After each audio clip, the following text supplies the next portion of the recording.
আমরা বলি আহলে সৌদ সহ যত গলফ কান্ট্রি আছে, কাতার, কুয়েত, আবুধাবি, লেবানন, জর্ডান যা আছে, সবাই এদের বন্ধু। এরা আমার উম্মতের কেউ না। আমার আকীদার উপর, মানহাজের উপর আমি থুতু নিক্ষেপ করি। ওদেরকে ডলার দিয়ে কেনা হয়েছে, খোলামেলা বলে দিলাম।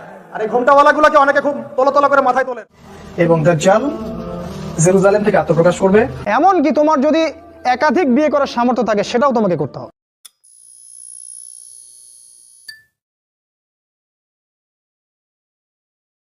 আদনানের বক্তব্য শোনা যাবে কিনা আপনারা কি মনে করেন? এইটা মানহাজ বিভ্রান্ত মানহাজ যার ঠিক নাই তার ব্যাপারে কথা বলা যায়। মানহাজ বিভ্রান্ত আপনি বুঝতে পারেন কিনা? প্রতি জাহেল কাকে বলে আপনি ভালো করে দেখেন। আপনি দেখেন কত বড় জাহেল। কি বলেছে বলেন তো? ঘুমটা নিয়ে হাসাহাসি করতেছে আমাদের, দেখেন নাই?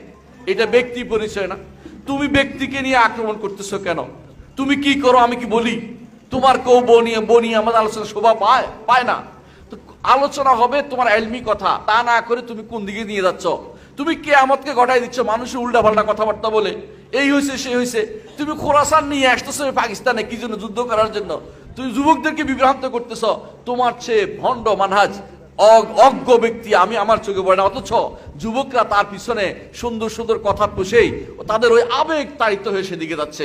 অবশ্যই তাকে পরিত্যাগ করবেন।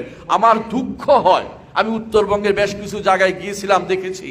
আমি যে সপ্তাহে গিয়েছি, আগের সপ্তাহে সেখানে এই ভণ্ড এসেছিল। অথচ তারা কিছু মানুষ আছে সহি আকীদার দাবিদার, তারাই নিয়ে এসেছে।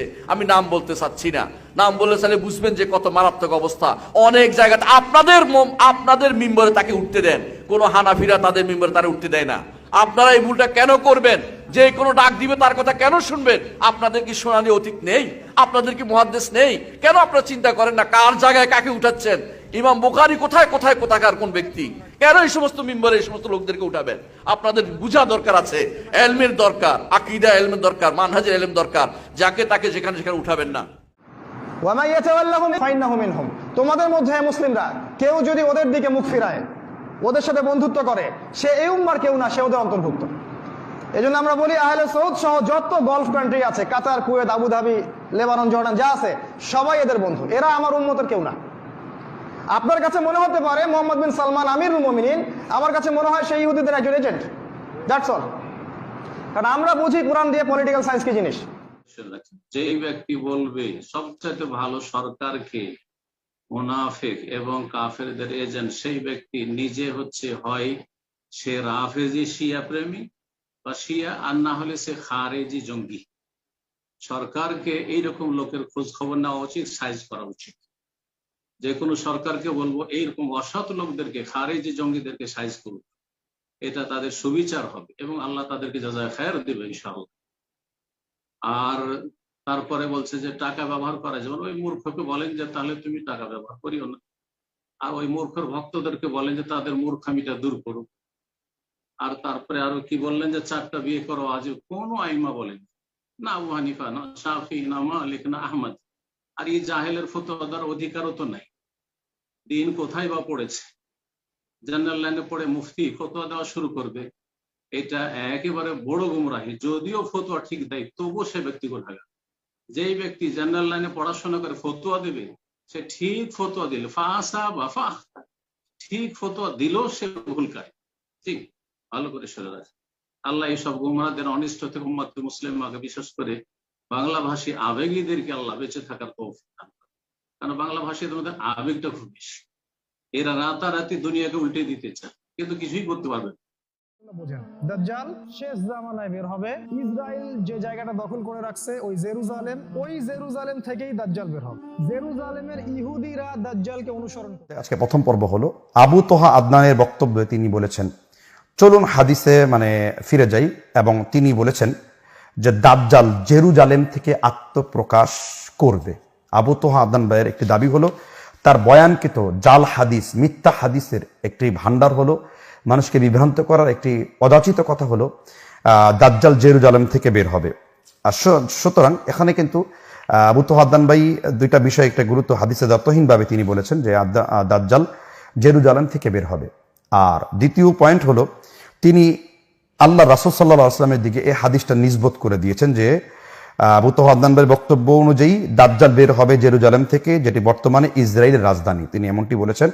এবং আবু তোহা আদনান ভাই, আমি জানি না যে সে বিনা দলিলে এই গায়েবী কথা সে কোথা থেকে পেল, এটা তার কাছে আমার প্রশ্ন। আবু তোহা আদনান ভাই একাধিক বক্তব্যে জোর দাবি করেছেন যে নবী সাল্লাল্লাহু আলাইহি ওয়াসাল্লাম নাকি বলেছেন দাজ্জাল জেরুজালেম থেকে বের হবে, যেটা আমার দৃষ্টিতে মনে হয়েছে ডাহা মিথ্যা কথা, নির্জলা মিথ্যা কথা।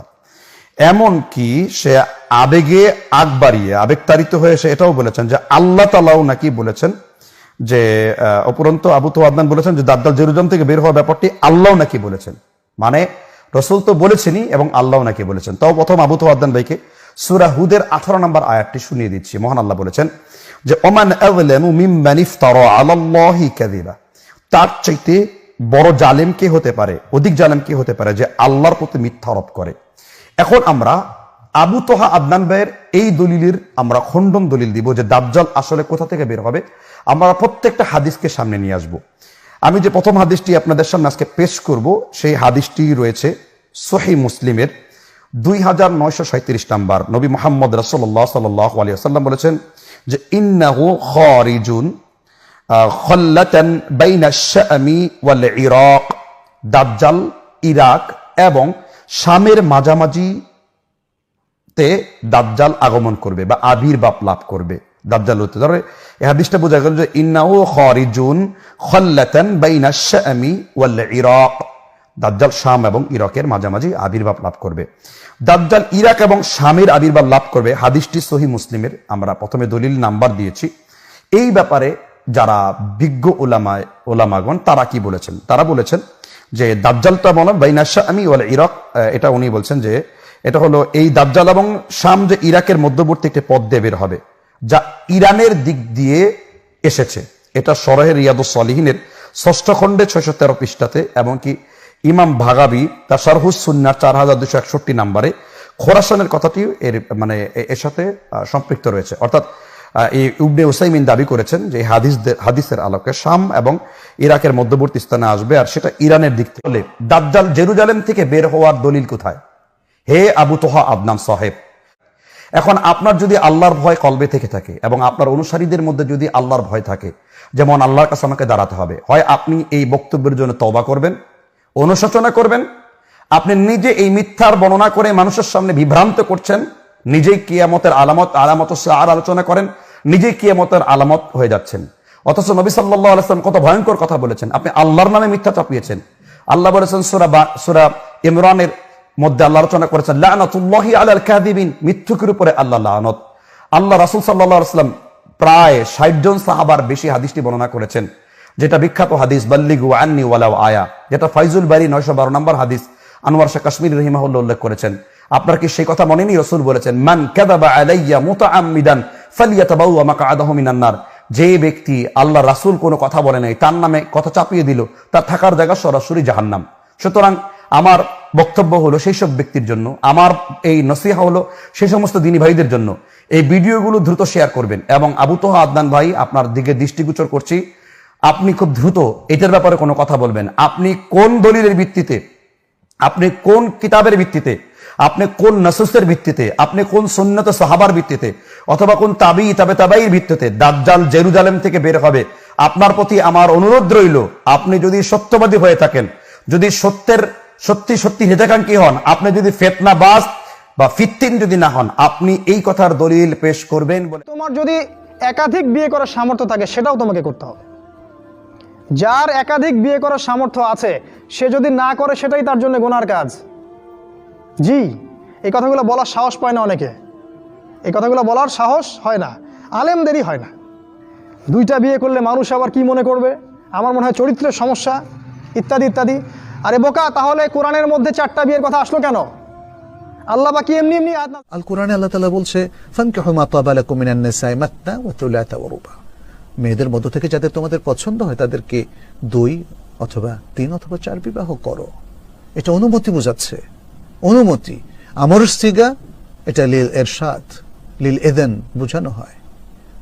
এই জায়গায় ভুল করবেন না আপনারা। যদি কেউ স্ত্রীদের মধ্যে সমতা বিধান করতে না পারে, তাহলে তার জন্য একটা বিবাহের কথা কোরআনের মধ্যে আল্লাহ তাআলা বলে দিয়েছেন। সুতরাং বহু বিবাহ করা এটা ফরজও নয়, ওয়াজিবও নয়, কিন্তু করার অনুমতি আছে। উলামায়ে কেরামের মধ্যে কেউ কেউ বলেছেন যে সামর্থ্যবান এবং তার আরো বাহ্যিক সার্কামস্ট্যান্সকে দেখে অনেক সময় বহু বিবাহ করা তার জন্য হয়তো উত্তম হতে পারে, সঙ্গত হতে পারে, তার জন্য অনেক সময় অবধারিত হয়ে যেতে পারে যদি দেখা যায় যে আরো কিছু কার্যকারণ উপস্থিত হয়ে গেছে, প্রথম স্ত্রী তাকে দিয়ে তার সংসার চলছে না, ইত্যাদি আরো অনেকগুলো বিষয়। তো আর যদি এমন কোনো বিষয় নাও থাকে তবুও শরিয়ার সাধারণ অনুমতি কিন্তু আছে। আমাদের মুসলিম সমাজের মধ্যে আসলে এই ব্যাপারে বিপরীত মত কেন সৃষ্টি হচ্ছে?